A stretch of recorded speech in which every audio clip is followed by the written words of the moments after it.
Conor Jones just is never going to learn. We could see NASCAR potentially sell a stake in the sport, and Steve Phelps says that, hey, we might get a fourth, maybe even fifth manufacturer, and Jesse Iwuji is back in NASCAR. Welcome back to Break Hard. I'm Matt, still fired up because we are, 2 days away from cars being on track on Wednesday, Cup practice at 10, Cup qualifying that night at 8 o'clock. Before I get into what I want to talk about today, quick little PSA. I don't like to lecture any of you, but I had a colonoscopy today. I'm decade plus underneath the recommended age, but I have a previous family history with colon cancer, so I went ahead and got a preemptive colonoscopy done. Does it suck? Yeah, absolutely. The solution tastes terrible. You're going to be in the bathroom. It's really a weird feeling. I'm just going to leave it at that. If you've had one, you completely know what I'm saying here. You understand what I'm saying. Procedure took like 15 minutes. Knock you out. They do the thing. They wake you back up. My lovely girlfriend standing right there. You're in a vulnerable state. All right. It's different. But thankfully everything came back totally fine for me. But I really like having that comfort of mind and having, just knowing, preemptively doing it, going ahead and getting it checked. It sucks. Yeah. I've got 2 marks on my arm here. I got this. I couldn't get the IV into my wrist. I had to do it up here into my elbow. I guess I got the hospital band on there.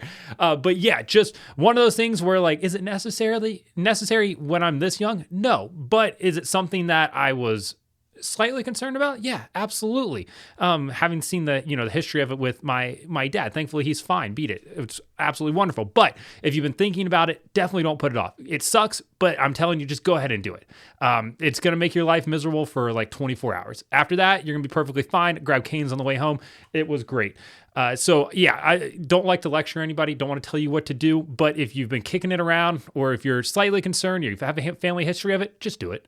Just go ahead and do it. It's better to know, and if you have an issue, be able to take care of it. If you don't have an issue, like me, great. Hey, see you again in 5 to 7 years. Perfect. Totally cool with me. So that's my PSA for today. Let's get into what we want to talk about, though. But before we get into the actual news, we'll talk about real quick Conor Jones. You remember him from the Truck Series, driving for ThorSport. Doesn't really seem to know how to control his emotions, in my opinion. Yeah, still doesn't know how to. Remember back at Homestead last year in the Truck Series, he just absolutely shipped Matt Mills. Mills ends up going to the hospital, spends a couple nights there. Conor Jones gets out of the car and he's like, should I talk to the media? I'll probably just say something stupid, which was in fact stupid, again, in my opinion.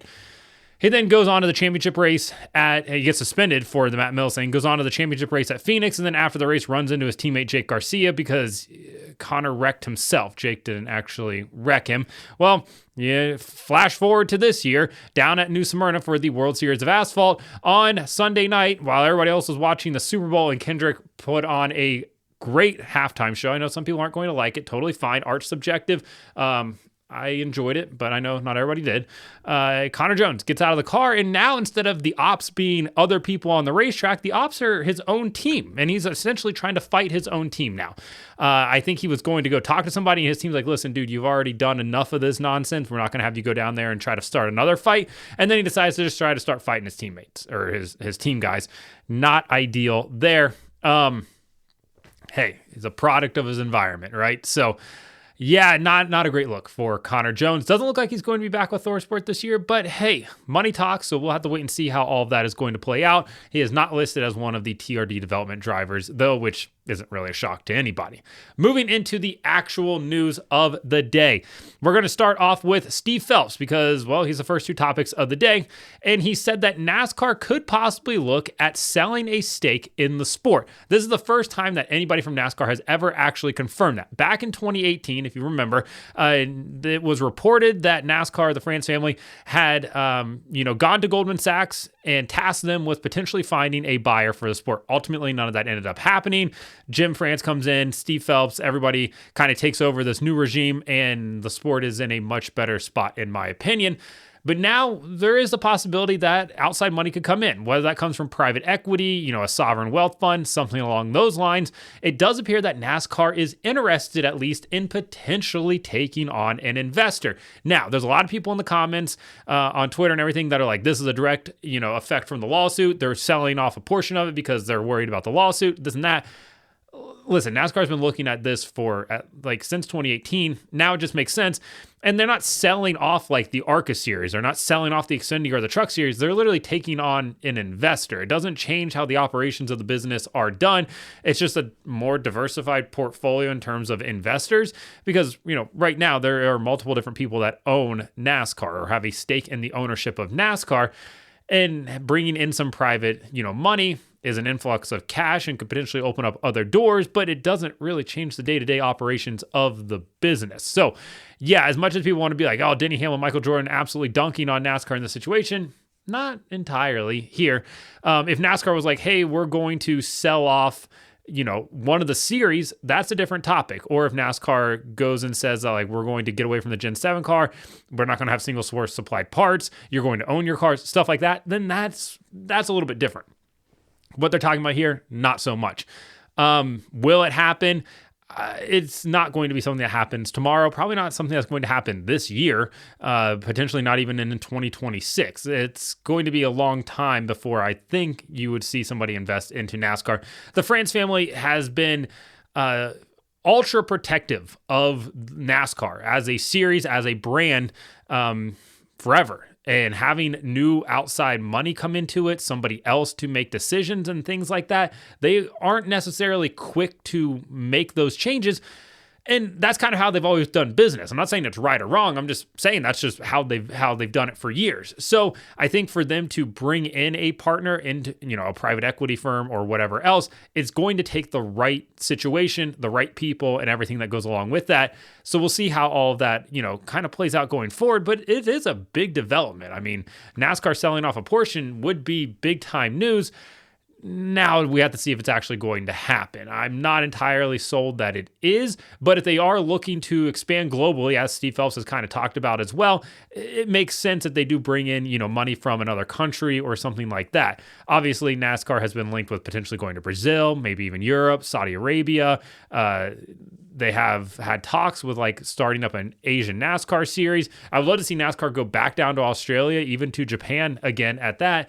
But it's something that's going to have to be done strategically. And I think that that's sort of what their goal is here. So we'll see how it plays out in terms of private equity, but it is interesting to hear that NASCAR could potentially maybe bring in some outside money for the first time ever. NASCAR President Steve Phelps is very bullish on the opportunity to bring a fourth OEM, a fourth manufacturer, into NASCAR. He talked to Sports Business Journal this week, and we of course have heard Steve say this over the last 5 years, and he even addresses that in the article that's Adam Stern from Sports Business Journal wrote, where he says, I just don't know whom or the timing of that. I know the answer I've given repeatedly over the last 5 years, but they're facts. There's no BS in the comment I just made. That comment being that they have had multiple conversations with multiple OEMs about potentially joining NASCAR. And that's true. We know that they have had conversations. We've seen people on the ground that they've had conversations with. Obviously, Honda is the manufacturer that they probably had the most extensive conversations with up to this point. Hyundai at one point potentially looked at getting into NASCAR, and I just think at that time, or Kia didn't make sense financially for them, but they are certainly people out there looking around at potentially getting into NASCAR, because with the new Gen 7 platform, especially in the Cup Series, getting in as a manufacturer isn't the climb that Toyota had when they first got into the sport nearly 20 years ago. At this point, the lift is a lot, smaller. The biggest holdup here, and Steve talks about it in this article, is the fact that these car manufacturers don't make V8s, and that's currently what NASCAR races, obviously, right? Pushrod V8s. Honda's not making one. Hyundai's not making one. Kia not making one. That's where we kind of come into this sort of, crossroads, stalemate, if you will. That's why we saw Martin Truex Jr.'s car at Richmond last year run a torque sensor, so NASCAR can get an idea on sort of what type of power these V8s are making, because potentially we could see a series that has naturally aspirated V8s and turbo V6s or inline six or whatever you want to have going there.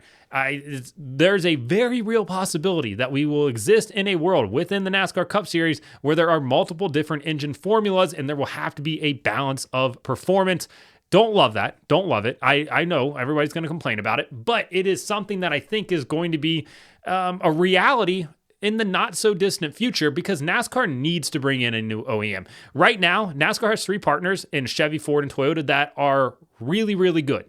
They spend a lot of money, they advertise within the sport, then they support their teams. And they're all seemingly very happy. But as Brad Keselowski talked about on the Kelly Earnhardt podcast over at Dirty Mo, if one of those OEMs leaves, that throws a major wrench into this entire scenario. If Toyota's just like deuces, the same way that they're getting out of NHRA at the end of 2025, that's bad for the sport. Because now you're looking at, multiple teams, essentially 9 cars, right, that are going to have to find a new manufacturer for next year. And there's not, tier 1 money to just go around to 9 new cars.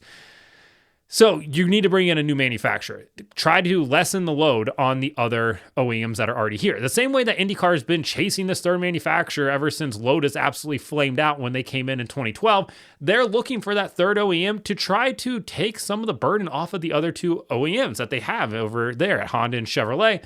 And that's exactly what NASCAR is trying to do.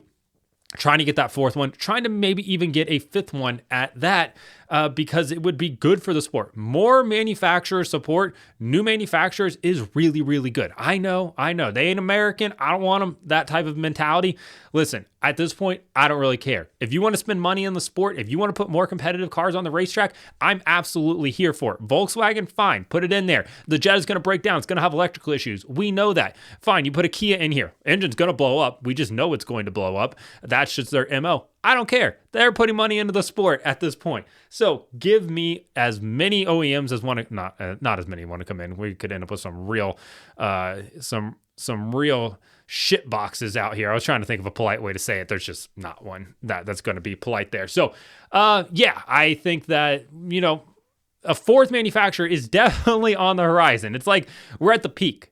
We haven't crested yet. We haven't crossed the finish line, but it's potentially going to happen. So hopefully that does happen very soon. And last story of the day, Jesse Iwuji. Just cannot get rid of him. Jesse Iwuji Motorsports with Emmitt Smith announced a partnership with DGM on Monday that will see the 2 field 3 cars in 2025, the 91, the 92, and the 71, on a part-time basis for that 3rd car. I don't know. If you follow me for a while, I'm not the biggest Jesse Iwuji fan. Could be the nicest guy in the world, fine. If he is, hats off to him. Seems like he might be a nice guy. Something about him seems to rub me the wrong way. I don't know. I just don't like it. I do find it hilarious that anytime he had to qualify on speed, he seemed to always have a naval commitment he had to go to, but could always be back in time for the race after his car was qualified until NASCAR finally caught on and was like, hey, you got to be here to qualify the car. If you're not, we're not going to let you race. And then he shows up and the car just kind of disappeared off the grid. We didn't see him at all in 2024. They entered like randomly twice, I think, not for Jesse Iwuji. And now they're back again. And I don't know. The first go around wasn't very good. Nothing memorable came of it other than, like I said, the qualifying stories and not really being that competitive on the racetrack. Also wrecked onto pit road one time that I can remember pretty vividly. Big wreck too. And it's just like, what? How, why, what are you doing? How did that happen? And now he's back as a team owner, which is fine. If he wants to be a team owner, that's totally fine. I think that's probably where he's best served. But if Jesse Iwuji wants to get back into a race car, that's where I get slightly concerned at because he just does not have the skill set to be out there, whether that's in the Truck Series, the Xfinity Series, certainly not the Cup Series. But yeah, I don't know. Just haven't been sold on this guy from the beginning. I don't know. Something seems off in my opinion there. But hey, if he wants to come in and be an owner in this sport and try to build something, I'm not here to stop him. I think that's a good thing. I think that the sport needs more diversity. It needs different types of owners, different owners from, other walks of life. You're bringing in Emmitt Smith. That's a big time name. I'm cool with all of that. I think the sport definitely needs that. What the sport doesn't need is Jesse Iwuji on the racetrack. So if he's just as a team owner, cool, fine with it. Absolutely got my full support there. Don't want to see him on the racetrack. Just is what it is because at some point you're a bit of a liability out there. So yeah, Jesse Iwuji back in the NASCAR Xfinity Series for 2025 with DGM. And DGM typically has some pretty decent race cars over there. The 91 and the 92 can certainly hold their own at a decent number of racetracks. Now we'll see, what happens there. Hey, Jesse Iwuji Motorsports, though, with Emmitt Smith back, 2 years ago, they did have Hendrick horsepower. So maybe they can kind of work something out there for DGM and Jay I J J I M J. Is that what they're naming it? JIM? JIR? JIW? I don't know. I have no idea. I'll have to look at the entry list again. No sense of me sitting here staring at you forever. So, yeah, let me know in the comments what you think about Conor Jones, NASCAR potentially selling off a stake in the sport, OEMs, and Jesse Iwuji. Like and subscribe to the channel. Follow me on TikTok at BreakHard, Instagram, Twitter, and Facebook at BreakHardBlog.